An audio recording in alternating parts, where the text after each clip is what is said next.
संतरे बेचने वाली बूढ़ी अम्मा की कहानी, जिसके पास एक नौजवान लड़का हमेशा आता, हमेशा संतरे खरीदता और खरीदे हुए संतरों में से किसी एक को, उसकी एक फाक को चखते हुए कहता, अम्मा देखो ना, ये तो कम मीठा है।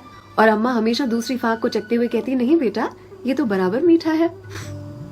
फिर भी यह लड़का बड़ी बेरुखी के साथ उसे खुले हुए संतरे को वहीं ठेले पर छोड़कर चलता बनता।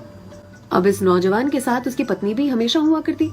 एक दिन पत्नी ने पूछा, ये जो तुम हर बार अम्मा के ठेले पर पहुंचकर नौटंकी शुरू कर देते हो, ये संतरा तो कम मीठा है, ये संतरा तो कम मीठा है।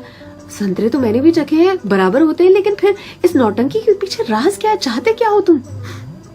इस पर लड़के ने अपनी पत्नी को एक मीठी सी मुस्कान दी और कहा, मुझे भी पता है कि सारे के सारे संतरे बहुत ही मीठे होते हैं, लेकिन तुमने कभी अम्मा को देखा है?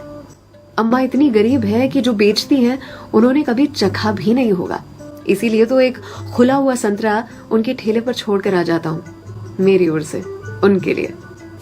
अम्मा के बाजू में जो सब्जी वाली थी, उसने एक दिन कहा उनसे, आपको पता है ये जो सरफिरा आपके ठेले पर आता है संतरे खरीदने के लिए, इतनी चिकचिक करता है आपसे कि आप नाप तोल में उसे ज्यादा संतरे दे देती हो।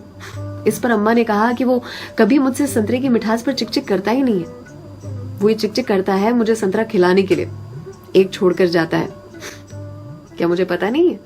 उसकी चिकचिक में भी उसकी प्यार की मिठास नजर आती है। वो कहते हैं ना कि मेरे हिस्से से ज्यादा तूने मेरी थाली में परोसा है, कितनी भी मुश्किलें दे ऊपर वाले, मुझे तुझ पे भरोसा है। छीन कर खाने वाले का कभी पेट नहीं भरता और बांट कर खाने वाला कभी भूखा नहीं मरता। अगर कोई ऐसा दिखे, उसकी मदद जरूर से करे। इसी को तो कहते हैं जियो दिल से।